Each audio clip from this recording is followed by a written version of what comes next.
Excellency, पिछले 1-1.5 साल से हम लगातार फोन पर तो बातचीत करते रहे हैं, लेकिन ग्लासगो के बाद लंबे अरसे के बाद आज मिलने का अवसर मिल रहा है। यूक्रेन में चल रहा युद्ध पूरे विश्व के लिए बहुत बड़ा मुद्दा है। पूरे विश्व पर इसके अनेक प्रकार के प्रभाव भी पड़ेंगे, लेकिन मैं इसे राजनीति या अर्थव्यवस्था का मुद्दा नहीं मानता। मेरे लिए यह मानवता का मुद्दा है, मानवीय मूल्यों का मुद्दा है। युद्ध की पीड़ा क्या होती है, ये आप हम सबसे ज्यादा जानते हैं। लेकिन पिछले साल जब हमारे बच्चे यूक्रेन से वापस आए, तब उन्होंने परिस्थितियों का जो वर्णन किया, उसमें मैं आपकी वेदना और यूक्रेन के नागरिकों की वेदना भली भांति समझ पाता था, उसका अंदाज लगा पाता था। और मैं आपको विश्वास दिलाता हूं कि इसके समाधान के लिए भारत और निजी रूप से मैं स्वयं, हमसे जो कुछ भी हो सकता है हम अवश्य करेंगे। Your Excellency, in the last 1.5 years, we have been regularly in touch over phone, but we have been able to. Ongoing war in Ukraine has been a very big issue for the world. It has had a number of and very significant impact and different kinds of impact on the whole world. But I don't consider it as a political or an economic issue. For me, it is an issue of humanity. It is an issue of human values. What is war suffering? Nobody knows it better than you. But last year when our kids, students from Ukraine, they came back to India, and the kind of situation they explained to me, I could sense in their explanation the anguish that you are undergoing and the anguish of the people of Ukraine. And I assure you that for its resolution, India and personally, I will do everything, definitely, whatever is within our means. प्रधानमंत्री मोदी विदेश दौरे पर हैं। Japan के Hiroshima में प्रधानमंत्री नरेंद्र मोदी और Ukraine के राष्ट्रपति व्लादिमीर जेलेंस्की के बीच मुलाकात हुई है। इस बीच दोनों देशों के बीच वार्ता भी हुई है। ये मुलाकात ऐसे समय पर हुई है जब रूस और यूक्रेन के बीच युद्ध चल रहा है। इससे पहले पीएम मोदी और जेलेंस्की के बीच कई बार फोन पर बात हुई है। युद्ध के बीच ये पहली बार आमने सामने मुलाकात और बातचीत हुई है।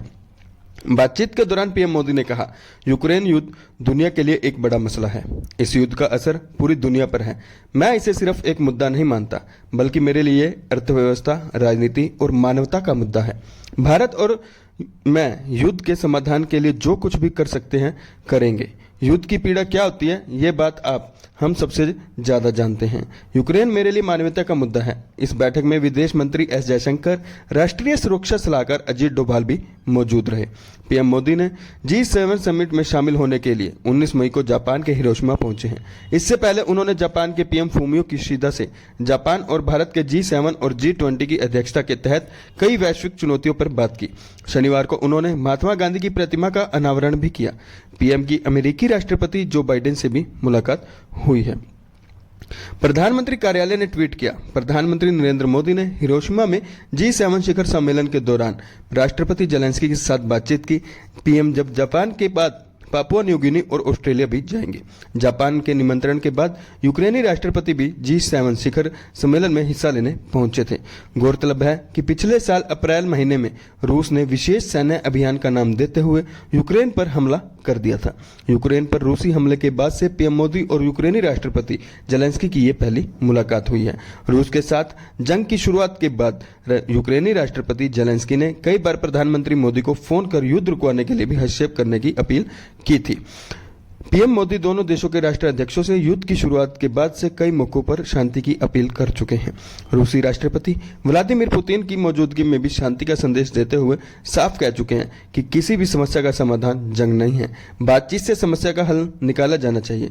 हालांकि संयुक्त राष्ट्र संघ और अन्य वैश्विक मंचों पर भारत ने रूस और यूक्रेन के बीच जारी जंग को लेकर अपना तटस्थ रुख भी कायम रखा है।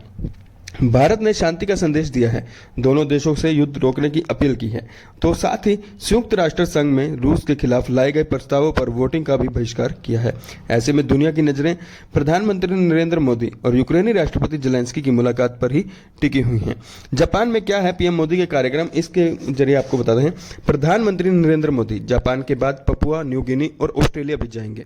पीएम मोदी के शनिवार को जापान के हिरोशिमा में आयोजित क्वाड सम्मेलन में हिस्सा लेने का कार्यक्रम है, जिसके बाद उन्होंने परमाणु हमले के पीड़ितों की याद में बने हिरोशिमा के स्मारक पर पहुंचकर श्रद्धांजलि अर्पित की। पीएम मोदी ने महात्मा गांधी की प्रतिमा का भी अनावरण भी किया है। G7 बैठक में जापान और अमेरिका के अलावा ब्रिटेन, फ्रांस, जर्मनी, कनाडा और इटली के साथ साथ यूरोपीय संघ के प्रतिनिधि भी शामिल हुए हैं। पीएम मोदी G7 समिट में शामिल होने के लिए जापान के हिरोशिमा पहुंचे गए हैं। इन सभी के बीच यूक्रेन के राष्ट्रपति जेलेंस्की से पीएम मोदी की मुलाकात अहम रही है। असल में रूस यूक्रेन युद्ध के बीच जेलेंस्की से पीएम मोदी की ये पहली मुलाकात रही है और इस राष्ट्रपति जेलेंस्की ने भी महत्वपूर्ण बताया है। यूक्रेन के राष्ट्रपति ने एक ट्वीट करते हुए इस मुलाकात के बारे में लिखा। उन्होंने कहा, जापान में भारतीय प्रधानमंत्री नरेंद्र मोदी से मुलाकात की है। इसके साथ ही मैंने वार्ताकार की यूक्रेन के शांति सूत्र से जुड़ी अपनी पहल के बारे में विस्तार से जानकारी दी और इसके कार्यान्वयन में शामिल होने के लिए भारत को आमंत्रित किया है। मैं हिरोशिमा में G7 की बैठक चल रही है, जिसमें बैठक में अमेरिका के राष्ट्रपति जो बाइडेन भी शामिल हुए। बाइडेन जैसे ही वहां पहुंचे, वहीं पीएम मोदी को देखते ही उनके पास जा पहुंचे और उन्हें गले लगा लिया। पीएम ने भी उनका गर्मजोशी के साथ गले लगाया। भले ही उनकी ये मुलाकात कुछ ही देर की थी, लेकिन इससे चीन की चिंता जरूर बढ़ सकती है। इस बैठक में जापान और अमेरिका के अलावा ब्रिटेन, फ्रांस, जर्मनी, कनाडा और इटली के साथ साथ यूरोपीय संघ प्रतिनिधि भी शामिल होंगे। विदेश सचिव विनय क्वात्रा के मुताबिक इस बैठक में संपर्क बढ़ाने और परमाणु सुरक्षा, निरस्त्रीकरण, आर्थिक सुरक्षा, क्षेत्रीय मुद्दे, जलवायु परिवर्तन, खाद्य एवं स्वास्थ्य एवं विकास के अलावा डिजिटलीकरण, विज्ञान एवं प्रौद्योगिकी जैसे कई मुद्दों पर चर्चा हुई है। प्रधानमंत्री नरेंद्र मोदी G7 शिखर सम्मेलन शामिल होने से पहले शनिवार को हिरोशिमा में महात्मा गांधी की एक प्रतिमा का भी अनावरण किया था और उन्हें पुष्पांजलि अर्पित की थी। इस दौरान उन्होंने वहां पर भारतीय मूल के लोगों से भी मुलाकात की थी। पीएम मोदी ने शनिवार को मशहूर भाषाविद पद्म पुरस्कार विजेता तोमियो मिज़ोकी से भी मुलाकात की। तोमियो एक प्रतिष्ठित हिंदी और पंजाबी भाषाविद है। मुलाकात के बाद पीएम ने बताया कि हिरोशिमा में मुझे तोमियो मिज़ोकी से बातचीत करके खुशी हुई। उन्होंने जापान के लोगों के बीच भारतीय संस्कृति और साहित्य को लोकप्रिय बनाने के लिए प्रयास किए हैं।